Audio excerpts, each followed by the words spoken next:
Hey everyone, and welcome back to the Movie Mates episode. I am Matthew, of course, joined by my wonderful co-host and best friend. Callum. Hey man, lovely to see you.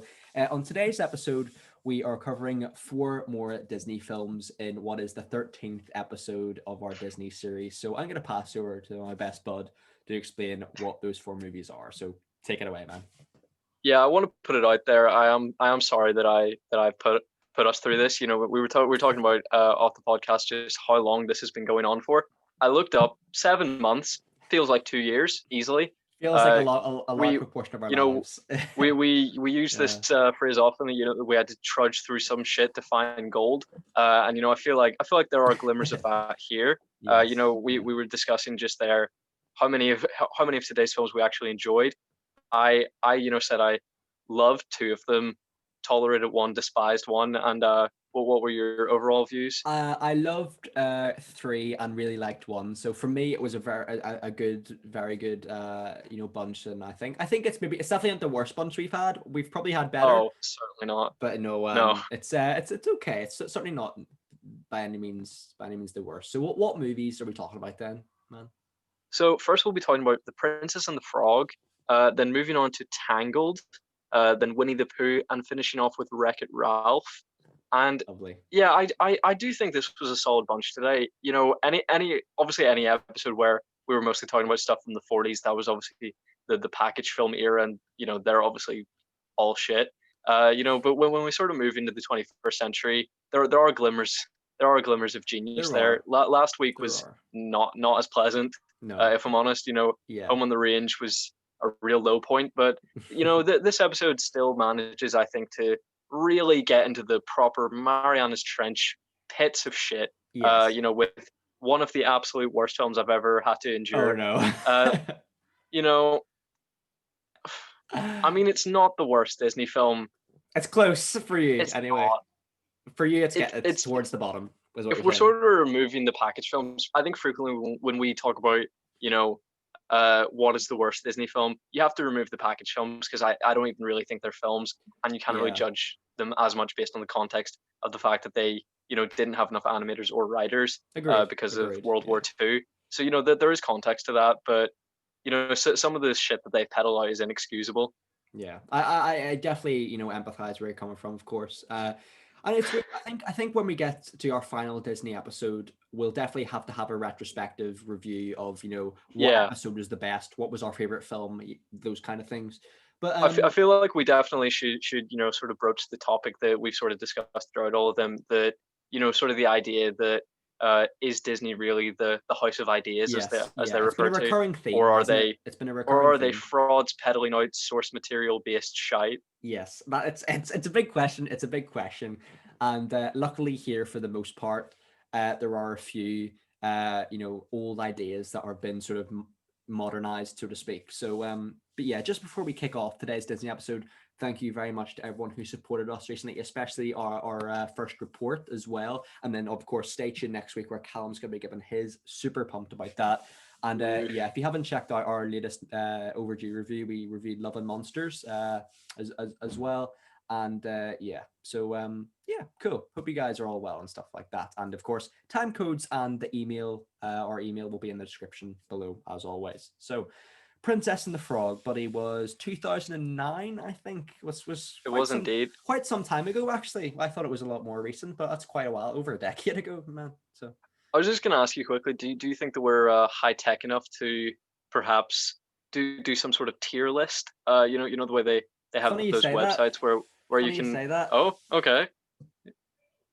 There may have been some behind the scenes action where I've sort of been I've been mucking around with screen recording recently, and I've recently screen recorded a tier list of MCU films for me. So I think Oh, that's lovely. one we could go back to in the future because of course that was our first episode. A lot has changed since then. We've evolved. We're 2 years older now. We probably have some different thoughts. So I'd love to do tier list videos with you in the future, man. Is Because is that is that a I video finally that learned. you've is that I video that you've recorded? No, no, no. It's just I was just a practice round where hypothetically I suppose I could talk Oh, over lovely. it, but I was just saying I've learned how to screen record now. I would love to do tier lists with you, mate, if you're interested. Oh yeah, absolutely. I think MCU is definitive, but I feel like that'll be a long episode because we'll probably Yeah, be hotly debating those, because I Agreed. feel like we have varying opinions on those films, Yeah. and most films. I Yeah. mean, obviously with the sort of Avengers films, I want them in shite. Shite tier, yeah. And I think it's one we could go back with, the X-Men films, the DC universe films, and of Mm. course, the Pixar and Disney films. It's definitely I think it's a video where like we can collect our thoughts more and sort of debate where each film. I mean, the Disney one's going to be fucking huge, isn't it? It's going to be absolutely Yeah. mad how big that thing is going to be. But yeah, in regards to Princess and the Frog, Bud, was this the first time you'd saw this one, or what did you see it previously? Yes, and I think it would be generous to describe myself as having seen this film, because quite honestly, this is probably the least, one of the times where I've been least engaged, with a film. I was completely disinterested. That this was not a story that appealed to me. I conceptually, thought that it wouldn't, and seeing it play out, I just wasn't interested. Did it sort of grasp your attention? I did. I have to confess, it really did. I really like this one. I think the fact that it's quite a refreshing film, if I would describe it in one word. I think the fact that it's 2D animated, rather, Mm. we recently, with Bolt, Chicken Little, those kind of films, 3D animation in its youth and its infancy, so it didn't look as good as the 3D animation is in Moana or films like that. But here, the fact that it's 2D in the middle of 3D animation, it's really refreshing for me. And of course, to have a black led princess for once as well, it's refreshing as well to have a more modernized aesthetic to society. So big kudos for me for the film. Yeah, and I will say it was refreshing for me in one regard, in that never before have I cared about a dead Disney parent. Mufasa can fuck off. Yeah. But Tiana's dad, James, for some reason, he seemed like a wonderful He dad, did. and I don't know. He I sort of was drawn absolutely to him did. immediately. He He absolutely did. seemed, he named his hypothetical restaurant after his daughter, and sort of filled her with hope for the future. And I Yeah. feel like that's admirable in any parent. That's the kind of parent that you would want to raise you, and that you would want to be yourself. So I just sort of felt a real warmth to him, and I was devastated to learn of his death.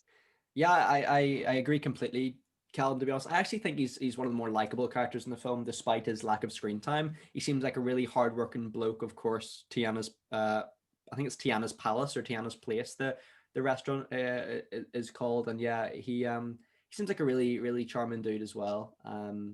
And it's weird because this film is set in New Orleans, I think, and Mhm. I think that's always a great setting for a film, especially we've studied Streetcar Named Desire back at Of school, course. and I don't know whether I was analyzing this too much. I thought I might have caught a streetcar reference in here because I think Charlotte's dog is called Stella, and there's one Yes. scene where her dad screams, "Hey, Stella!" And I thought it sounded exactly like Marlon Brando in that film, in that scene, which we love so much. So I don't know if you caught that. I thought it was an interesting nod, nonetheless. Yeah, I done a bit of research into it, because there's sort of a moment, early on within the film, where Charlotte is talking to her dad. She keeps calling him Big Daddy, and Big for Daddy, some I reason noticed that that. So strange, so for messed up. some reason I recognized that was a reference to something, but I just couldn't place it. So I looked it up, and it's a reference to another of Tennessee Williams' plays, The Cat on the Hot Tin Roof. Oh, no So way. Nice. I think the filmmaker was just inspired by Yeah, Tennessee Williams. Tennessee Yeah. Williams, and also intentionally included that nod. And I sort of mentioned to you that one of my big concerns going in was that I wasn't going to be entertained by the plot. And then they started singing, and I realized I should have been much more concerned about that, because the majority of it is just sung dialogue, which is quite unpleasant to listen to. Admittedly, like the musical composition is great, but I just think the lyrics and the vocal performances aren't the best. And really, the only good song within the film is about a firefly wanting to shag a star. So you've got to Yeah. sort of assess the quality of the picture when Yeah. that's sort of the takeaway.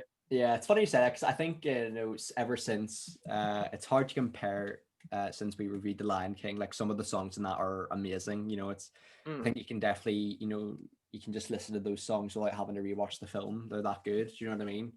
And Yeah. there's no real songs on that level for me in here. But that being said, I actually did quite like most of them. One standout for me was the villain of the piece. I think was it Dr. Facilier or something like that. He has a really cool song, which I will be honest, I think it's because it's so visually amazing. It's probably the reason why I like it the most. Like, because I think he's kind of like he's all into his tarot cards and like voodoo dolls and stuff. He's quite an unusual villain, and Yeah. I actually thought he thought he was great. He kind of reminds me of I don't know. I kind of got like like he belonged in like a Doctor Strange film or something like that. I Yeah. kind of got those kind of vibes, but nonetheless, I thought he was great.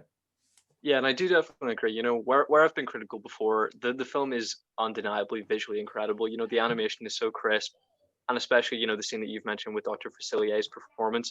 I'm not a massive fan of that villain song. Like, I feel like Fair. No, that's absolutely fair. Disney has set quite a high bar with uh with the Hunchback of Notre Dame, the Little Mermaid, Yes, Lion yes, King, as you've absolutely, mentioned. So absolutely. I feel like it had a lot to live up to. Maybe that's where I was disappointed. But the visual of Naveen's transformation into the frog is genuinely incredible. It is, And yeah. if we want to talk about Dr. Facilier, we could launch into his sort of villainous plot. His plot is to lend Naveen's appearance to Naveen's to his manservant. Yeah. Matthew, can you? You right, bud? Yeah. All good, bud. All good. So now that we've mentioned Dr. Facilier, I suppose we can talk about his villainous plot. And his plot is to transform Naveen into a frog and then give Naveen's appearance to his manservant Lawrence so Yeah. that he can marry Charlotte and that they can kill his dad, steal his fortune, and that Facilier can steal that fortune from Lawrence. It, it, it's a bit It's a bit ridiculous. convoluted. Yeah, it's a bit ridiculous. Yeah. Yeah, like there's so much easier ways you could have done that, isn't there? Yeah, I mean, I feel like he could have easily just turned Charlotte's father into a frog and stolen his money with no murder necessary. Agreed. Absolutely agreed. And I think, we've mentioned the Naveen character there. I actually thought, at the start, I think he's supposed to come off as quite unlikable potentially. And the character doesn't go through as much as development as I would have actually wanted, I to know. be honest.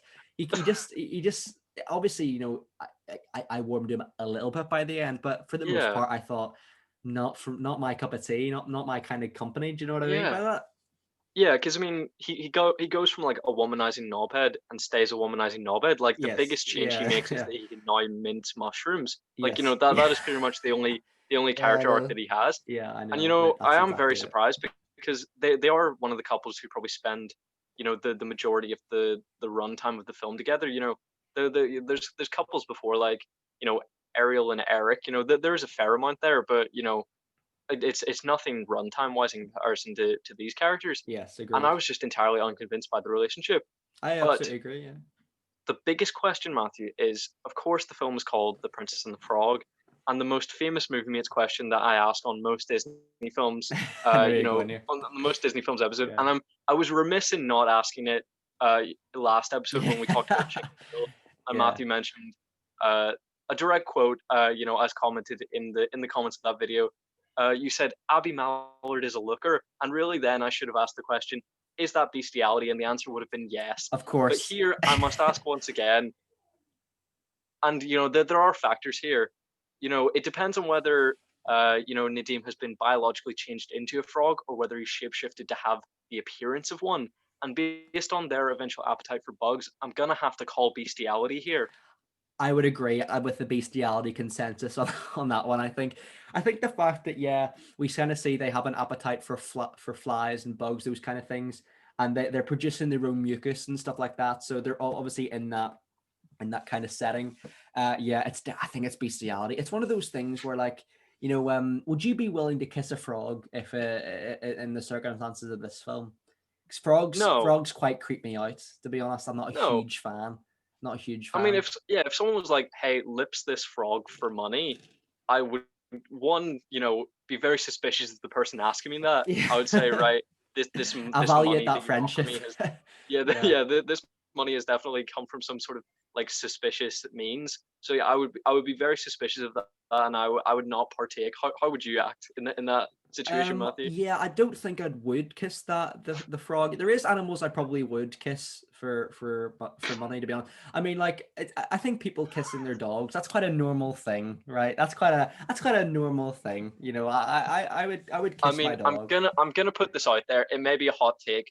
Genuinely, someone having their dog's tongue in their mouth, It's vile. delightful. What? No, I'm No, joking. I know. vile is Yeah, what I yeah, said, yeah. Matthew. Tongue Have in you them. I've ever never done. slogged Polly? I I've don't never think done so. French kissing with my dog. And I've never done Yeah, tongues. no, but I I've have done like seen a little people boop on the nose. who like have their dog's tongue in their mouth. I've never done that. That does seem quite disgusting, to be Yes, it's honest. a But bit hey, Whitney, each to their own, Wisconsin. right? Like, But your yeah, frogs, it's not a good vibe. frogs, slimy, mucusy, generally not my kind of animal. Yeah, I'm just especially I because like we've. how yeah, Go ahead. you're not like, oh, I can't kiss it because it's an animal. You're like, it's not an attractive enough animal for Matthew. Exactly, and also the thing is, we've You just. actually like I have nothing to lose by the comments I make here. You have a job, and you're saying that you would openly like French an animal if attractive enough. You said anything about French. I'm just being a little peck. What I'm saying is, what I'm saying Hey, is, right? if you want to turn them into a princess, I feel like there has to be some meaning behind it. Okay, maybe I wouldn't French kiss any animal, of course. That would be quite weird. What I am saying Yeah, you is, really do have the moral high ground here. Yeah. yeah, yeah, literally. What I am saying is, we're having this discussion. We're reviewing this film, which of course frogs are a main part of. Just after we've watched Love and Monsters, in which there's a scene with like a grotesque huge toad, and that's kind of Yeah. affecting my opinion here because I'm just not a huge fan of those kind of creatures, to be honest. You know, I've never been one for amphibian pets or anything like that. So Mm. yeah. And just kissing an animal, the animal probably doesn't want to be kissed anyway. Do you know what I mean? It probably would Yeah. find that quite an unpleasant experience. So from all accounts, bestiality, yes, I'm gonna go with. Yeah, I love the fact that not even when we make videos about Disney films can we say that the videos are made for kids. That's it. Yeah, literally, I get it. Yeah, yeah, literally, like And it's not even discussions the. like this that mean that we can't do that. Yeah. I don't think we've ever done a video that would probably be for kids. To be honest with you, probably. I feel like some of your solo videos are short enough that you can't have said anything too scandalous. Yeah, nothing like bestiality with or like kissing frogs or something to that degree. Yeah, I mean, That like that's you're not true. like, oh yeah, Tom Cruise's cameo in Tropic Thunder, one of the greatest of all times. Also, I would shag a dog. Exactly, it'd be quite a There's not strange that. comment to make in that regard. But yeah, back to the how did we get here? Back to Princess and the Frog. One character I do quite like in this film is the character of Ray the Fly, and I actually really respected the film for killing that character off. To be honest, I'm glad Yeah, they didn't do like a sort of they didn't like you know they weren't afraid to sort of kill that side character off. So I really respect that on all accounts. I thought it was a good decision.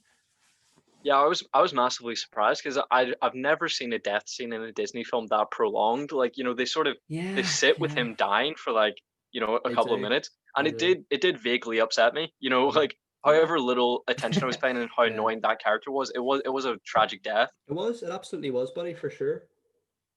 And one character that I just never took a liking to, and we'll probably get onto that later as well, is the character of Charlotte, who is Tiana's childhood friend. Yes. Uh, her position as a rich person is fairly unique in that she can really marry whoever she wants with no concerns about her financial future. Agreed. Yet she still avidly pursues the marriage to a prince, where really the only appeal of marrying a prince is wealth and status, both of which she already has, which just sort of implies that she's an inherently unlikable character because all that she is Yeah. chasing is prestige. There's nothing to do with security of finance or love. She just wants to be a princess. And I Yeah. don't think the film does really anything to criticize that mentality. Yeah, she's one of those characters, buddy. I'm glad the film doesn't spend too long with her because I think she is intentionally annoying, but I'm glad they didn't go overboard with that. And Mm, I do agree with you. I think you're right. I think the fact that yeah, I'm sort of glad Naveem didn't go through with it in the end, to be honest with you, or yeah, Lawrence disguised as Naveem, so to speak. yeah. I thought I had more to say, but really my final comment is normally these films end very sweetly, and I think it was wrapping up to that kind of conclusion, and then there's just a very odd moment where the character of Charlotte just makes a bizarre nonce joke at the end of the film about waiting, until a 6-year-old is of age to marry him. Like, Yeah. she says, "Oh, I've waited long enough. I'll wait for you, a child, to grow up, long enough for to be my husband." So I guess Yeah. that's implying probably a future of grooming, until he's old Yeah. enough to be her husband. Yeah, kind of got me thinking like, where's Disney going with this here? Do you know what I mean? That was an unusual one, Yeah. and this That film. that's something that we would like, watch, from a film in the 50s and be disgusted by. But the fact that Mhm. this came out in 2009, even Yes. though it's obviously set, just like, I guess, post World War One, Yeah. that's not when this film came out. You have to assess the quality of your jokes to the time that you've released them, Oh not yeah, not the time they're absolutely. set in. Yeah, absolutely. For sure, buddy, and for sure. And just on a final comment in regards to the ending of the film, it did sort of bring back memories of when they're building Tiana's restaurant, and it kind of reminded me of like Ratatouille in that sense. I think those sort of themes of having a passion for cooking and that kind of and that those kind of things, really it stands to reason that it's quite similar to Ratatouille. But yeah, any more remarks from yourself? Nothing else from me. No. Anything from you? Nothing from me, buddy. I think it was one of those films, I think, where not a lot happens that we can really make notes about. Do you know what I mean? Like it's not Yeah. there's no real badness or like sinister like comments we can make about it or anything. Like it's not offensive really. It's not really it's not bad quality wise. It's just one of those things. It's just average. I think it's not much notes, mate. So I'd love to hear your Yeah. rating. Aside from the character of Charlotte, yeah, I don't think there's much room to criticize. Yeah, I feel agreed. like Agreed. Disney really should have, publicly criticized that character within the context of the film. But everything else was at least tolerable. There were some good things. The animation certainly. Hmm. The visuals within the villain performance, even though I didn't necessarily think that song was of particular quality. I'm never really a fan of talking animal films, and there was a lot more of that than I anticipated. I didn't even realize that was sort of a part of the plot, that she also gets turned into a frog. Yeah, no, I didn't I I had didn't no realize that idea. either. So No, no idea it's either. it's sort of diverted my expectations, but worse, which is never a good Never a place good to thing. be. Yeah. So yeah, the film is around average. I would use the word tolerable. To talk about it. So I'd happily give it like a six Yeah. and a half. Like I don't know, because it is of high enough quality, I think, but the enjoyment really lets it down. Yeah. I I yeah, think I'd enjoyment's a throw it big at a thing. 6.5. I'm just wondering, is a 6.5 too generous? And sometimes when you're thinking a 6.5 is probably bang on, but then you sort of, you know, have to think of the context in which you've given that score to other things, and you're like, oh, maybe I've rated other things too highly and this fairly. And I think Yes. that is something that we Yeah. often come up against, where we're like, oh wow, we really Yeah. rated that other thing too high. No, it is. It absolutely is. But I think that's a fair score, to be honest. I think everything you've said. I agree. For the most Mm, part. I think for me, I like I said, it's a very refreshing film in terms of having a black lead, a black princess. I love the Tiana character, by the way. It's a character we didn't really talk about much, but I think mm. she's great. I love the Tennessee Williams references in there, of course, and I love like how every character is so sassy. They have a really nice whimsical energy to them. So I think I'd give it like an 8.5. I would say, around that mark. So yeah, one of those Oh ones well, I, no, I now really I'm like. very curious to hear the one that you didn't love. Was this not the one that you didn't love?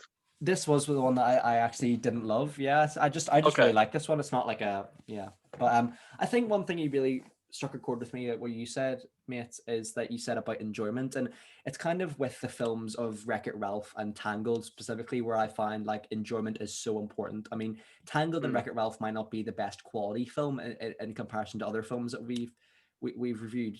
I think an argument could be made that maybe Princess and the Frog is a better edited and made film than maybe Wreck-It Ralph or Tangled is. But I think because those films are so enjoyable and they have, so mm. I think I don't know. Obviously, maybe that's not the best example, but I think obviously Wreck-It Ralph and Tangled are incredibly well made as Yeah, well. But yeah, enjoyment is yeah. so I mean, important. It's so important, man. Honestly, can't stress that yeah. If you enough. think of the pacing of those films, they may be a little off, but like you're never asking like, when is this going to end? Like you're happy Well, to exactly. you're Oh happy to yeah, sit for the for entire sure, runtime. for sure. Speaking of So Tangled, is that the next one? yes, Nice one. Tangled is indeed the next, and if you just want to jump straight into it, the character of Rapunzel has magical hair, of course, and within this film, this film is sort of a fresh take on an old tale because before her hair, I think, is just long, but of no magical significance. But here, it has the power to heal and de-age, but the power isn't exactly that great because I mean Mother Gothel has to frequently brush Rapunzel's hair to sort of replenish her youth, and Gothel goes from being pretty much like an old hag to a very young woman. When the magic wears off, with Yeah. no in between. She's only ever at one extreme. She never gets to live as just a middle-aged woman. She's Yeah, either agreed. 30 or 95. Yeah, and I think the one thing about Rapunzel's hair as well, the practicalities of that must be an absolute nightmare. It must be It like must stink. imagine getting caught in that or standing on it. Like that must be so. Although to be honest, she uses it as like a rope for people, so it must be very durable as well. Like I suppose the strength that the hair has super strength as well. You'd think, otherwise it Yeah, would just snap off. But mate, I've got another.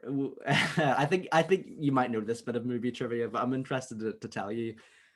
Mother Gothel is played yeah, by none other than Dr. Octavius's wife from the Raimi trilogy, which I think yeah. is so interesting because it sounds nothing like her in those movies. I It's so mean, strange. it has never occurred to me to like really listen to the lines of uh Rosie. Rosie Octavius. I've never been like, wow, who's this actress? She really caught my eye, with her Yeah, with fair. her dead on, being killed by glass skills. Yeah, yeah, So yes, yeah, I had no idea about that until I read it, maybe two yeah. days ago, and I feel like she gives the performance of the film.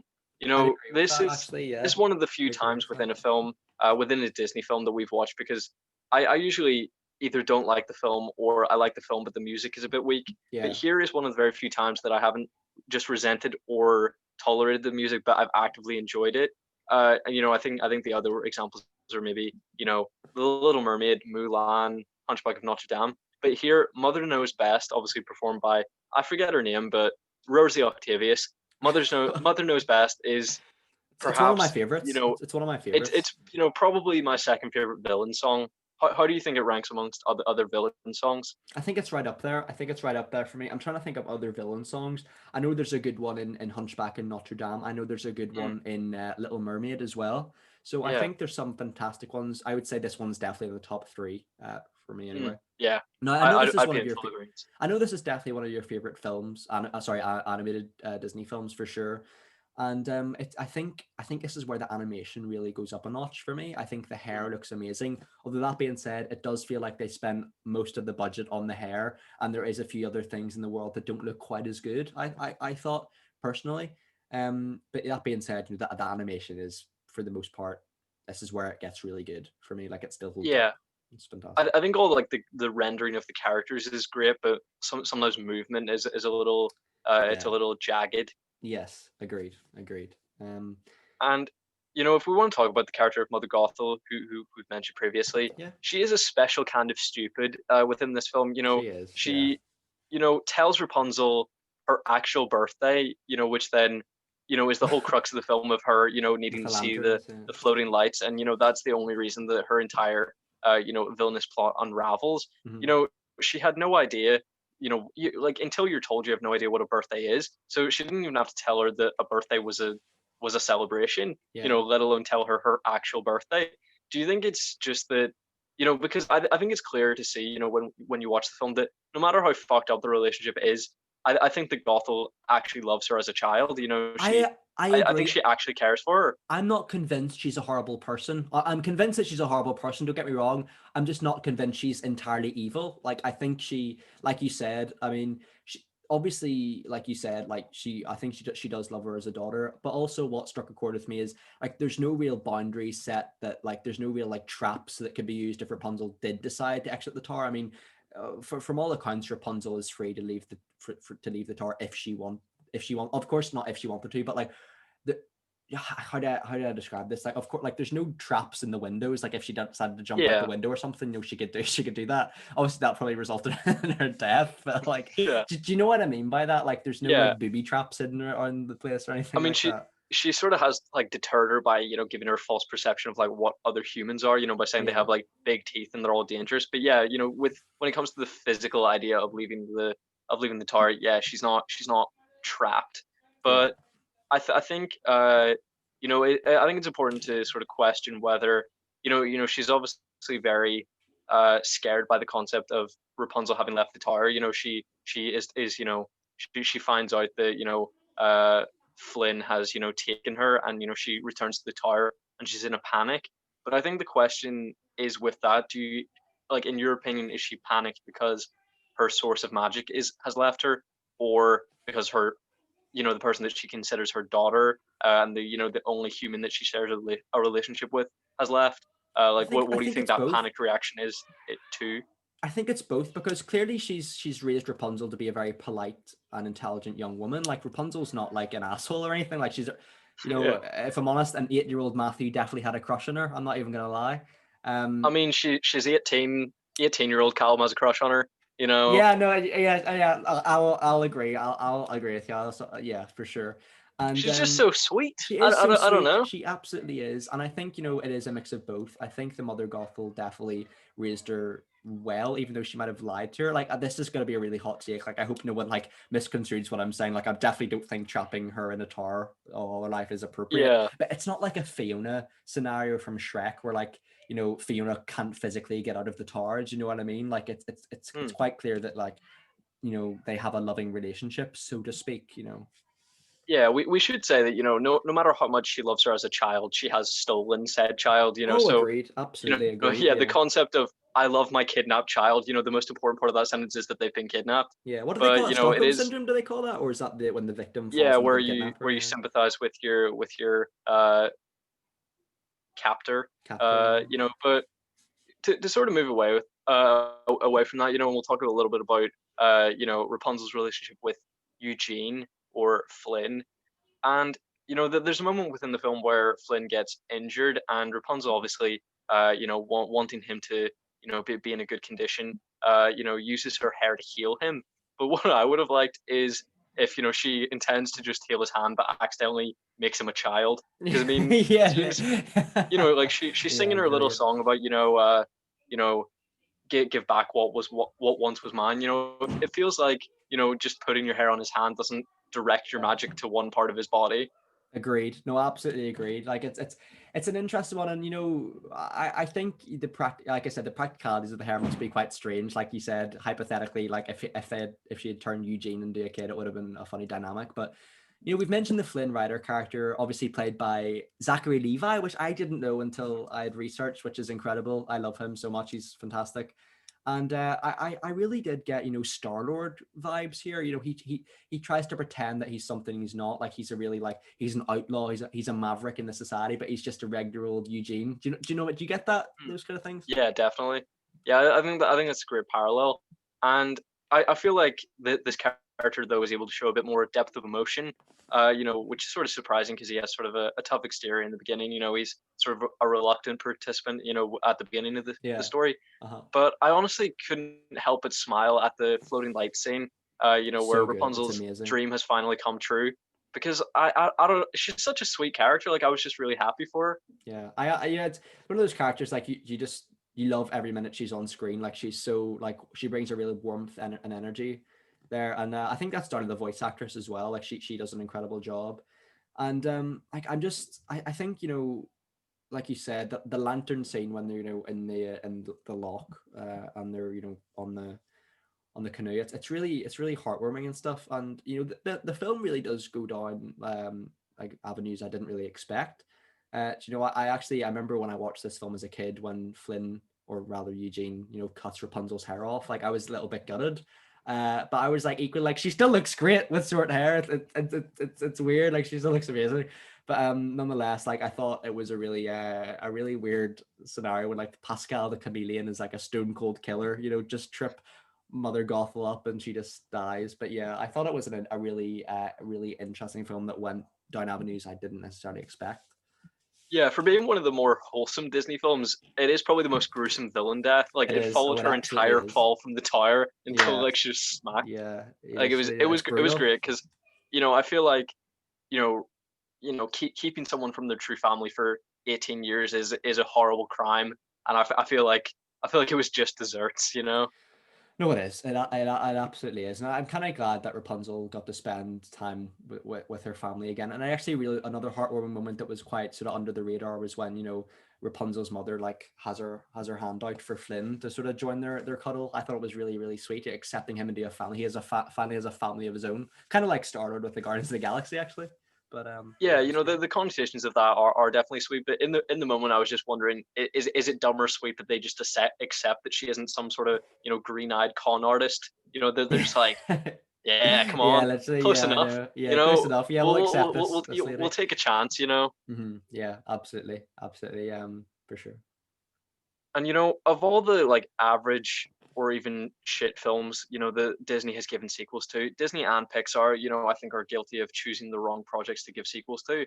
I just can't believe that Tangle hasn't had a proper one yet. Mhm. There's been a short film sequel that was about, I think, the wedding between Rapunzel and Flynn, and then there has been a follow-up TV series called, oh, why did I commit to this? I think it's Tangled Ever After, but I just I have looked at some of the promotional material, and I just can't adjust to the animation. Like it's so flat, and Departure when you from move this film, yeah. when you move to that, it just can't feel like the same universe. Hmm. Although admirably, they've somehow managed to get the same voice cast, which is Yeah, insane. that is mad. Yeah, it's usually quite rare for now Disney Toons, isn't it? Yeah, for any kind of animated show, I mean, the Big Hero 6 was sort of a successful one. They Yeah, managed to sort of get back most of the original cast, but yeah. it's unheard of that you would get like as big a star as like Zachary Levi. I mean, yeah, he's huge, especially these days as well. Obviously, I think he did a show called Chuck as well, or something like Hmm. that. Yeah, In the it is. US. It's So. one of my favorite shows, and like he's obviously not a voice actor by trade, so it's sort of surprising that he would commit to sort of a It long is, form series. it absolutely is, buddy. It absolutely is. Any more remarks from you regarding Tangled, man? Nothing else from me. Anything from you? Nothing from me, buddy. I'd love to hear your rating in this one because I know it is one of your faves. Yeah, so this is a fantastic film that I have massive nostalgia for, and I really don't think that you need to be a child to appreciate this film. I think I maybe watched this for the first time 4 or 5 years ago, and I think it's as good as I remember it, and I think it's one of the more accessible ones. It was originally called Rapunzel, and they changed the film to Tangled to Such be, a good name. you know, Such a good name as yeah, well. they changed it to be more accessible to as many people as possible. And I feel like they do definitely achieve that, but that would have been achieved otherwise, because I think Rapunzel is a likable character, for men and women. She's admirable and nice. Agree. I just feel like Absolutely. she sets a good position as a role model, for young girls as well. So this was a film that I really loved, and I would happily give it a 9.5 out of 10. Is it Lovely. maybe a 10? Because I Push can't it to a fault 10. it in any way. I'm gonna give it a 10. I love that. I absolutely love what you said there, buddy. I agree. It's such a charming film. And I think the fact that it takes that classic tale of Rapunzel from the fairy tales and modernizes it as well, to a degree. I think it's fantastic. Rapunzel's probably my favorite Disney princess, if I'm honest. I'm trying to think of other ones. I think she's probably top two at least. I mean, she's probably your favorite, I'm guessing. Yeah, she'd probably be top for me, but I also really do have I think Ariel's right up there. Ariel's fantastic. Yeah, love Eugene, or Flynn Rider here. I think it's great, and I think the film really adds comedy with some like animal side characters with non-speaking roles, especially like the horse. I think his name's Maximus, who like is kind of like a dog, as well, and obviously Pascal, the comedian's great. So, for me, a 9 out of 10, absolutely fantastic. Wonderful. The next So film we're going to be talking about then, sorry, Wreck-It Ralph, isn't it? no, it's unfortunately Oh Winnie the no, Pooh. is it? Oh man. Yeah, so this is going to be divisive, I think, between the two of us, because Yeah, we previously talked about the Many Adventures of Winnie the Pooh, the 1977 film, we and did. it We was did. dreadful. And this is, in essence, really just a modern retelling of that story. So once again, painful. Like one of the worst. I mean, uh, I mean, yeah, it was rough. Do you have Like much notes for uh, it? I do have a little bit. It's pretty much this is shit, this is shit, this is shit. Because it is woeful. And I think we can have different opinions because you rated the original, I think, a 10 out of 10, or somewhere Something in like that that, range. And yeah. I was genuinely appalled. So I feel like there's going to be fisticuffs It was today. nearly the end of our You, friendship. you should be glad we have Yeah. like the separation of the Yeah, screen. yeah, I love it. But one thing I suppose, if we're going to start with maybe things that we agree on, is that Zoe Deschanel gives a fantastic musical feature here. She's Yes. fantastic, isn't she? Her voice is Yeah, incredible. I think opening the film with a performance of hers was definitely the right choice because it did give me a positive first impression, even if it is lyrically banal. Hearing Zoe Deschanel's voice it lifted me a little, Agreed. in preparation for how much I knew I was going to hate this film, and I did properly dread it, like, and I waited until the very last minute. I finished this movie right before we got on the call today, and I'm glad I did not, waste a minute sooner, because it is dreadful. Like, there are a few movies that I am genuinely just so open to shit on. I feel like there's maybe a bit more freedom to do so with animated films because you feel like you're insulting the actors a bit less because they're voice actors, which seems, I mean, on reflection, that is, insulting, but it is just sort of uh, a mental sort of thing where Yeah, you feel it's easier because you're not saying it, to someone's face as yeah, such. I get like that But too. but oh, it's just shite. One thing I will say, in terms of one of my few critiques regarding the film, I think it is aimed at a much younger audience than, say, a Tangled or a film like that. A lot of the especially the animation style, the humor, a lot of it is aimed towards, like, borderline, like borderline toddler level. I would say, borderline sort of nursery level, to be honest. Mm. Not necessarily that's a I bad feel thing, I of feel like course. they deserve better. Yeah, I know what you mean. For me, I feel, I really do have a warm place in my heart for this one because I'd watched this as a kid, and maybe it's definitely my nostalgia speaking for sure. Of course, there's no doubt about that. But it kind of got me thinking. I think the film generally does have quite a good script, quite a good editing. I do quite like this, the sort of the fourth wall break in terms of Pooh and the characters interacting with the book and the letters and stuff from the book. I thought that was reasonably unique. So in terms of that, I did quite like that.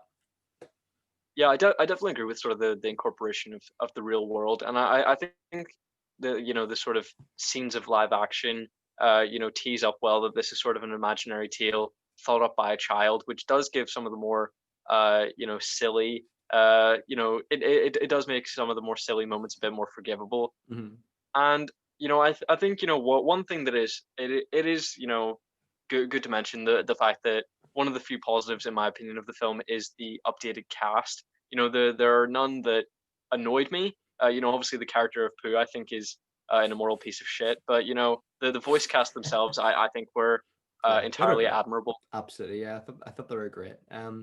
One thing that got me thinking about this film, of course, I think, from my understanding of it, it is, Christopher Robin's imagination from the stories in the Mhm. book, and it kind of got me thinking. Even though this is a kid's animation, this kid is clearly an intelligent child, and it got me thinking. How exactly does Christopher Robin expect Pooh, a teddy bear with stuffing, to be able to digest honey? Do you know what I mean? Come on, Christopher Robin. Come on. What's he like? What's he like? Yeah, Really he douche. says he's going to school. That kid's at least 4. Yeah. Come on, have higher standards for yourself, mate. You know, Literally. were you a man who had imaginary friends as a kid? No, actually, no. I don't know. I was more of like a, befriended my toys kind of kid as Hmm. well. I was big into toys back in the day. What about yourself? Yeah, I was also big into toys, but I don't think I ever convinced myself that they were alive or anything. I think I just had fun playing with them. As sort Yeah. of a bit of an escape. I don't think I was ever like, wow, this toy is talking to me, which I Yeah. feel like a lot of a Yeah. lot of kids did. Yeah. But, I think I have a couple of siblings, so I feel like a lot of time was spent with them. Where I would imagine so some people do make up imaginary friends. Yeah, yeah. I think it's maybe, yeah. That's a really good point, buddy. For sure. Like, only children probably as well. It's more of a common thing there. Mm. For sure. But Yeah, I thought it was so weird, in this animated universe of, animals, we see bears, pigs, tigers, a human animated character looks really out of place in this environment. It looks so strange because it's so, I don't think in the first one we saw an animated Christopher Robin, did we? We might have done actually. I'm not too sure. I can't really Yeah, remember. I think we do. Yeah, but I don't know. To be fair, I will give the animators massive credit. Like it manages to look authentically Winnie the Pooh, which has a unique animation style, but also look modern. So I think massive props to them for that. Yeah, there's certainly a crispness to the animation, and I have thrown a lot of abuse at Winnie the Pooh in the previous episode, Understandably, and I understandably. will continue to do so today because he is reprehensible. He is surrounded by such wonderful friends. People that will do anything for him, Yeah. and the only good thing that he has to say about them is that they're willing to feed him. The only reason he helps Eeyore find his tail is to get food. The end of the film is him finding Eeyore's tail and returning it to him. It's sort of meant to provide some sort of thoughtful moment where he refuses honey in order to return the Yours tail to tail. Eeyore. Yeah. But that's only because he knows that there's a prize of a bigger pot of honey. He's a Meh. selfish piece of shit who cares for no one but himself. Yeah, Winnie the Pooh. He might be the biggest bastard in the universe. What do you reckon? Yeah, no, he's a genuine piece of shit. Like, I'm sorry to break it to you kids. Piece of shit.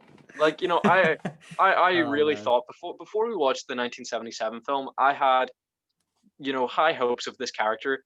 For some reason I had watched, Pooh's Heffalump movie, Tigger's big movie, you know, Piglet's big movie, whatever they're all called. But I had watched all of those, but I hadn't seen this film and I hadn't seen the Many Adventures of Winnie the Pooh, and they paint him out to be a piece of shit. Yeah. So it may just be an unfavorable vision of these films, but the character is a no from Yeah. me. It's weird because he's one of the more popular Disney characters, I think, and I think even though Winnie the Pooh doesn't scream Disney to me, when I think of like animated characters, especially from that era, Winnie the Pooh jumps straight to my mind. So it's so Yeah. weird that he became such a likable figure, isn't it? Yeah, it's unbelievable. I think it's that he has such a warm and gentle appearance, and Yeah. A great you know voice as well. people, yeah, and a great voice. But yeah, when it comes to actions towards his friends, if someone in your friendship group only cared for your friendship to come over to your house and eat your food, and then they left because they don't actually care That's about your you, friendship, that yeah. yeah, that is not a friend the friend that you want to continue Mhm. having a friendship with. Good point. And this is once again, I think, one of two times in which I've been like, please tell me that Disney Plus has a fast forward option, or like a times two playback speed. Yeah. I don't remember the other time where I've specifically thought that, but it may well have been with Yeah. the Many Adventures of Winnie the Pooh. But yeah, That's I was desperately hoping for that. planted a seed in my head. Do you ever watch Netflix on your phone and then sometimes usually like on Netflix, for an example, like if you go off the Netflix app, the movie or TV show will still keep playing but in a smaller screen Yeah, on your phone.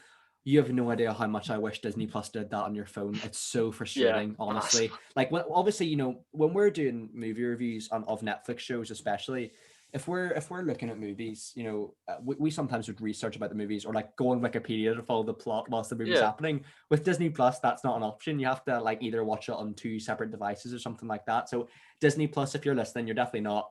Please fix that because honestly, it's a nightmare. I honestly, that's yeah. such a Sort pet yourself peeve of out. mine. But anyway, yeah, as you were. And by far the best moment of the film was, of course, the ending, and the revelation that there was 15 minutes of credits. I was Buzzing, overjoyed. overjoyed. Would you say it's the moment of your week so far? Yeah, Up I was there, just, like, I've not fist pumped fist the pump the air air. in so long, but I was just like, yes, Yeah, yes. And yeah. I did not watch the end credit scene because I did not want to put myself through watching any more of this film. But did you perhaps watch that scene? No, no, I didn't. I actually, There's a I scene actually really like where this film, but I didn't know. yeah, there's a scene at the end of the credits. I did read about it, but I did not put myself through I watching it. read about it as well about Where the the Baxon. Baxon actually making an appearance and then falling in the trap pit, which Yeah, feels cruel because it turns out that it's a he's nice he's creature. actually quite he's quite a nice creature, but they just leave him to presumably starve to death in a hole, Starve to death. Yeah, literally, which so it seems brutal. pretty consistent with Winnie the Pooh's behavior It does. seen previously. It wouldn't surprise me. You hear some of these things, in weird fan theories, like this character is secretly a serial killer. Winnie the Pooh's definitely got some bodies in his closet, to quote Jack Whitehall regarding Lawrence McKenna. He's got some skeletons in his closet for sure. Any more remarks from you regarding Winnie the Pooh? No, no, no. That was a different sentence. Nothing else from me, Matthew. Dude, I can tell it was a struggle for you, that film. I could tell it's affected your It was psyche. bad. Anyway, what would you give it It was out of bad.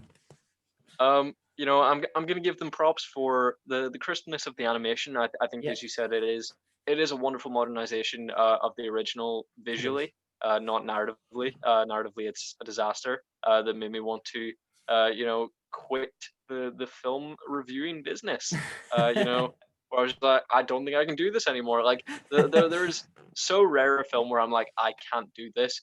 Like, there's been this one, Artemis Fowl. I was just like, Yeah, Artemis Fowl is a no, real low like, point. I can't do this. Yeah. And I feel like there's going to be a lot of stinkers in 2021. I'm feeling that this is the year of the stinkers. Yeah. I suppose 2020 was pretty bad, but I think 2021, just with the sheer amount of things that are coming out. I mean, Netflix is of course releasing one film a week, and I can't imagine most of them are good. Yeah. I think 2021 this, for the channel is going to be big for mini reviews, isn't it, for us? yeah, I think we'll be covering quite a few. But this film, I have to look at the positives. There's the animation. I think the cast is great. I think it's a lot better than the 1977 version. I agree. I warmed to the character of Kanga particularly. Love Kanga. And everyone else I tolerated at least. But it is so massively outweighed by the negatives that I'm going to give this film a generous 2. That's more than I thought you were going to give it, to be fair, bud. I think I gave the other one 1. Like, I think I gave the other one a 1, but I can't deny that it has a great cast and great visuals, but everything else just the absolute worst. Yeah. For me, love Zoe Deschanel's music in here. She's phenomenal.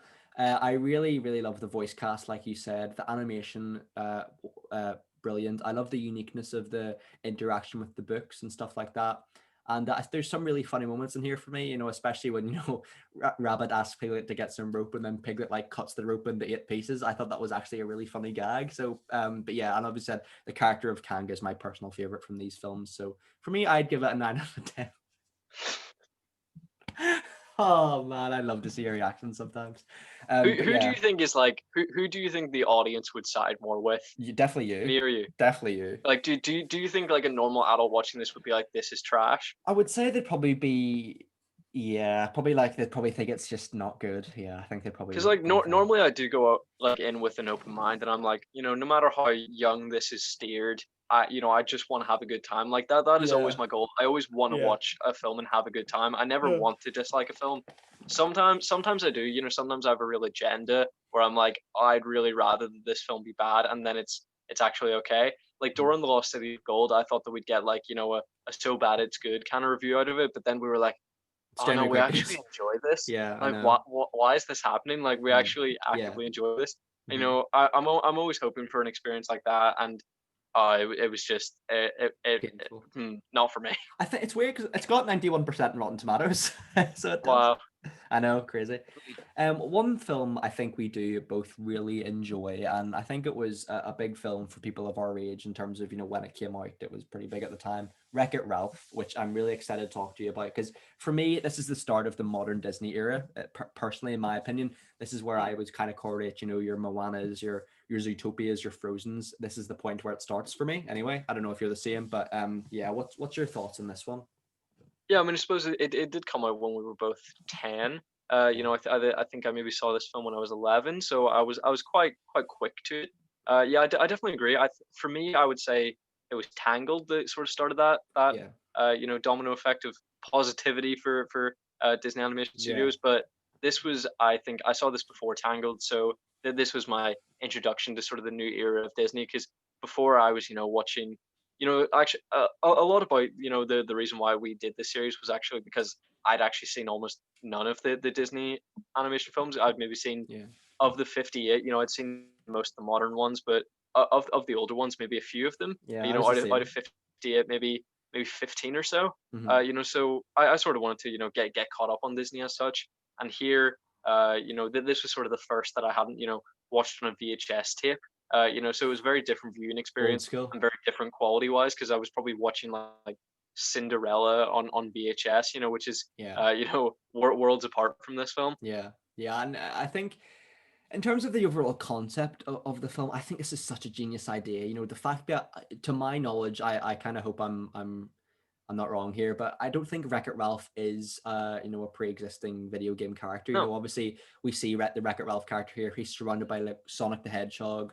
Um, who else? There's like there's like Eggman from Sonic as well. I know I've just mentioned Sonic, but there is other ones yeah, I've kind of forgotten. And I think there's, what is it, like Cupid yeah, or something like that is one. yeah. Um, The ghost from Pac-Man. Pac-Man, You yes, know, yes. Uh, like some I big think there's some like characters, Street and Fighter characters as well in there as well, yeah, some old school. I think the fact that it's original and creation is just fantastic. It's so well done, honestly.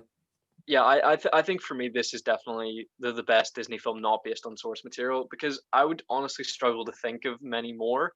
And definitely more that I have actually seen, because there's obviously there's a couple. There's Zootopia, Moana, Frozen, but I have actually, well, Frozen's also based on the Snow Queen, but I haven't seen any of them, any of those films. So Yeah. of the original material ones that I've seen, I think this is definitely my favorite. Yeah, it's so original as well, and I love how it balances those actual like pre-existing video game characters Mm, like Sonic and Street Fighter characters. And I think John C. Reilly, I mean, the only other films I think I've seen him in is Guardians of the Galaxy, and he makes for a great voice actor as well. Like, he really becomes Wreck-It mm. Ralph for me. He's phenomenal. One of the best performances voice wise I think we've seen so far, for me anyway. Yeah. Yeah, I think following Step Brothers, everybody knew that he could do comedy well. I mean, it's not technically a good film, but he is definitely gives a comedic performance. So yeah, he is definitely, I think, an absolute standout. Yeah, And for if you sure, want dude. to talk quickly about sort of the universe within the film, the characters who are in the video games know that they're in video games. They know that people are playing their game. They're essentially actors. They all accept that that's their life's purpose, and that's just what they need to do in order to not get their game shut down. So their job is to act how they're meant to, and in response to the directions of the player. Yeah. And yet everybody living in that apartment building shames Ralph for just playing his role. And it seems, Yeah. in the sort of like bad guy support group, that's sort of the consensus of like the players, within the game for all of those bad guys. But Yeah. they're actors.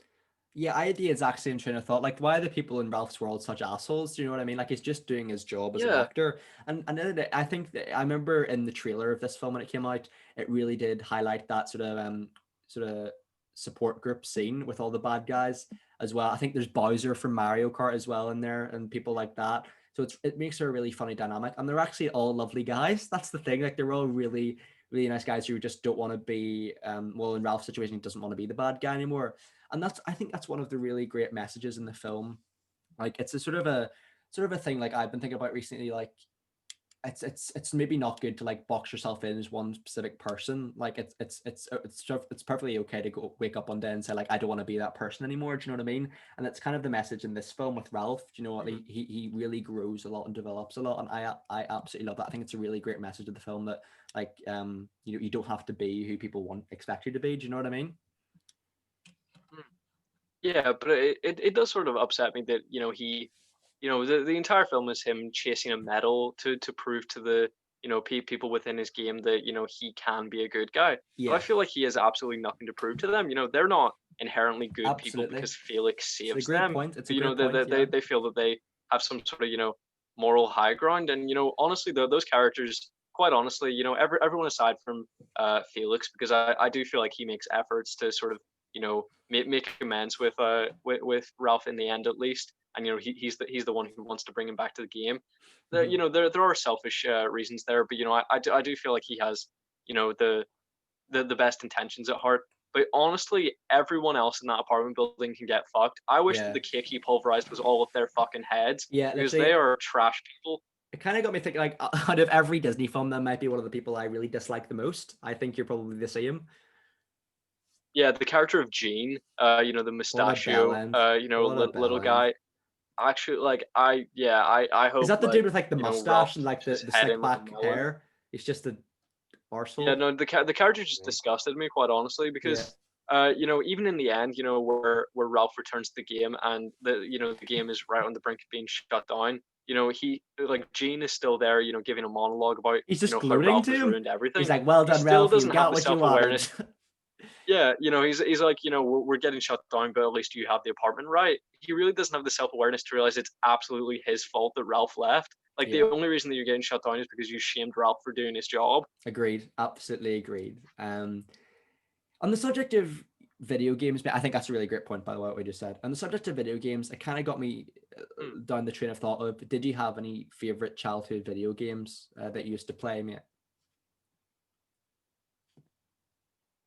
Well, until very recently, we sort of, for all the Northern Irish listeners, we would sort of, before the pandemic days, we would frequent the Odyssey Arcade, which obviously Yeah, we has, did, didn't we? some video games, and some pool tables. But before that, I'd really really never been to an arcade, except for when you go to the cinema and you're maybe on one of the bike racing games. Mm-hmm. So yeah, it's sort of a world that I was never really involved in. I've recently picked up some sort of imitation vintage consoles, some 8-bit and some 16-bit. Yeah. But I was never really a gamer, even with Xbox or PlayStation, where I feel like a lot of people our age are. I know that Mm-hmm. you have an Xbox One, but you wouldn't really classify yourself as a gamer, I would don't you? play it at all. No, I really don't play it at all anymore. It's just I don't really like playing games anymore. It's just not for me these days. I remember I used to play the Wii when it came out a lot. I think everyone, or most people our age, sort of used to play that console. It was fun. I really used to play a lot. Enjoy playing FIFA. Those kind of games. I'm trying to think what else. The old school, like if anyone remembers the old like PSPs. There used to be a really good video game there called Marvel Ultimate Alliance. It was good back Hmm. in the day. But yeah, we'll definitely do like, and when we're able to go each other's houses, like on like vintage game nights or something like that, or video game nights. Yeah, That'll be funny. That'll be really funny. yeah.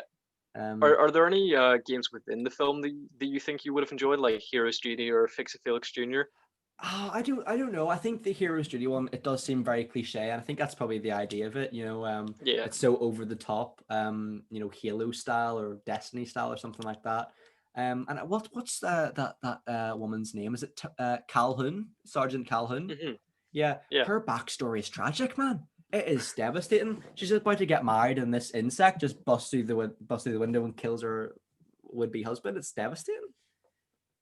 But do you think when you sort of have like the realization that you are code, and that your backstory doesn't actually Pre-programmed. exist, it's been Yeah. yeah, it's been pre-programmed. Do you think when you have that level of self-awareness, I mean, it would probably drive someone insane, but do you also think that that really diminishes the impact of your past? Yeah, it's weird. It's kind of like a soul scenario where like you're sort of questioning your own existence. Is Wreck-It Ralph destined to be the villain? We obviously find out by the end he's not. Like he's just happy being himself, but also that doesn't mean he just has to be boxed in with that narrative. But yeah, it's kind of a weird one. Like in that universe, like obviously Sergeant Calhoun's backstory is pre-programmed as well, like you said. So it's a really interesting one, and I think that really ties into the really great villain twist here as well. It's fantastic, Mm. absolutely phenomenal. Yeah, you know, I I really appreciate that, King Candy is the first to mention that, the phrase going turbo means coming in and taking over a game. Hmm. Nobody else, sort of sees it that way. They just see him, they see the idea of going turbo as basically just leaving your game and, destroying things. But, he is the first to, definitively define what going turbo means. Yes. And I honestly cannot say that, even if I watched this for the first time as an adult, that I would guess that he was Turbo.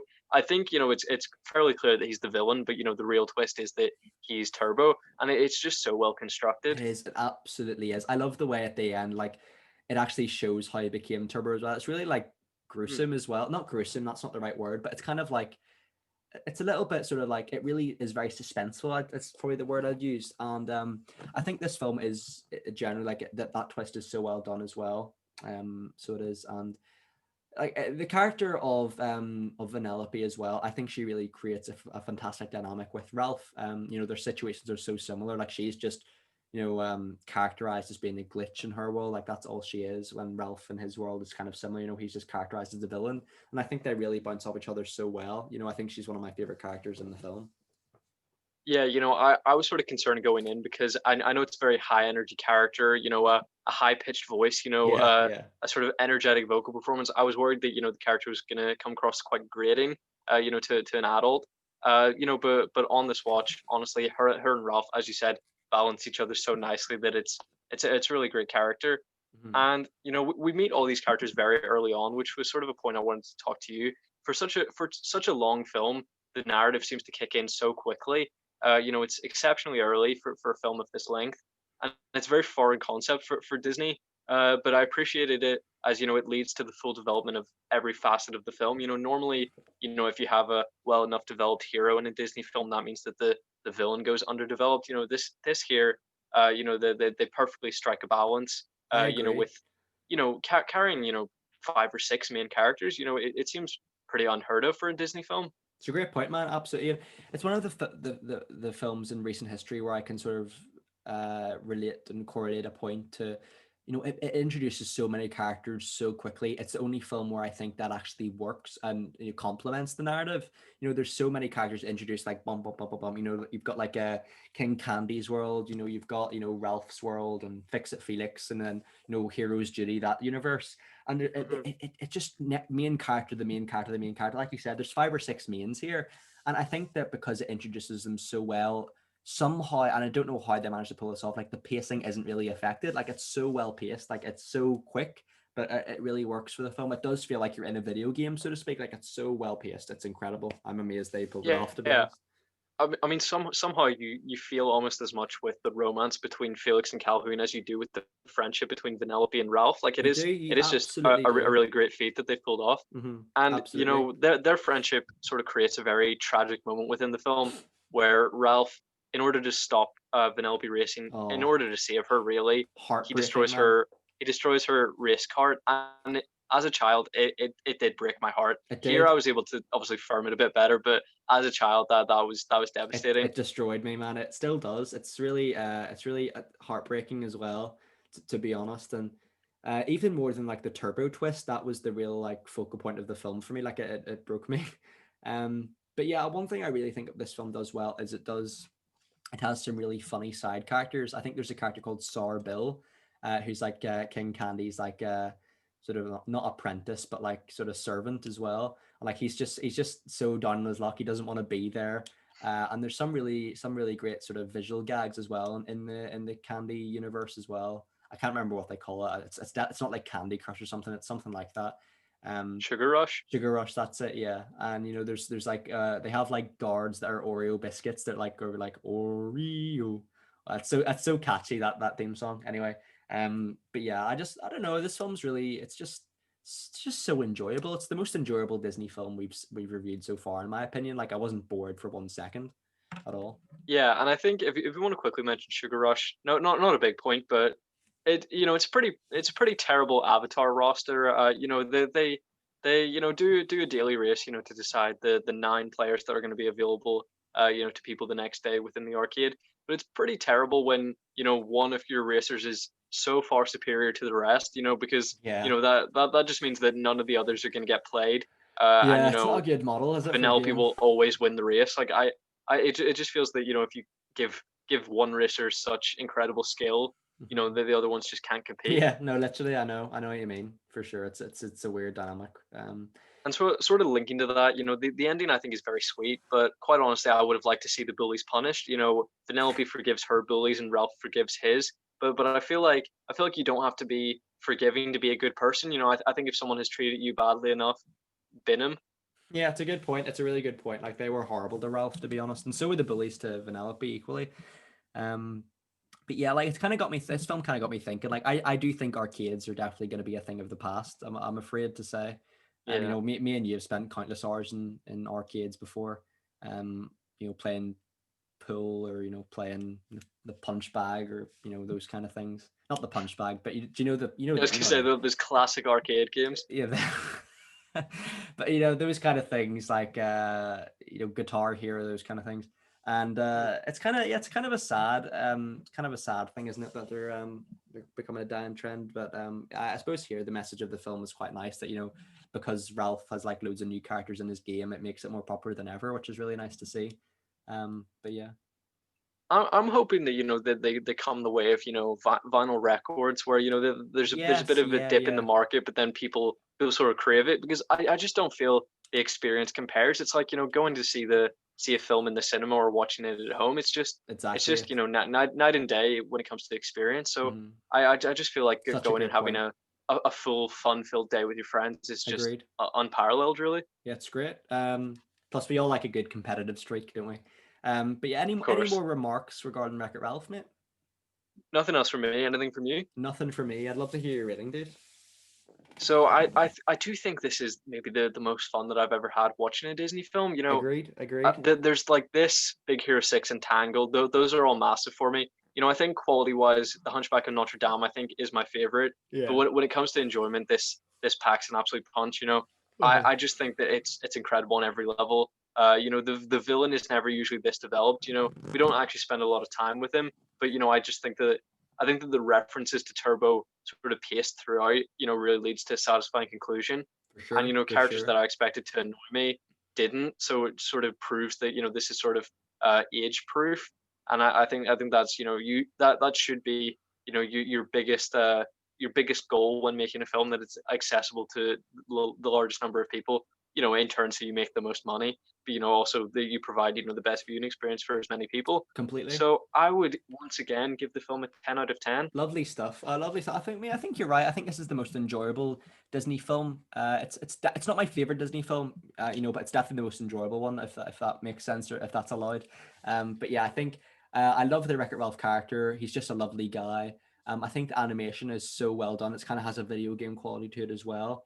And yeah, I mean the villain twist we've mentioned before, excellent. The character dynamics so good. I care about every single character, which is rare for a Disney film. It's got to be a 9 out of 10 as well. Phenomenal. So, Um, Matthew, at this point in time, what would you consider your favorite Disney film?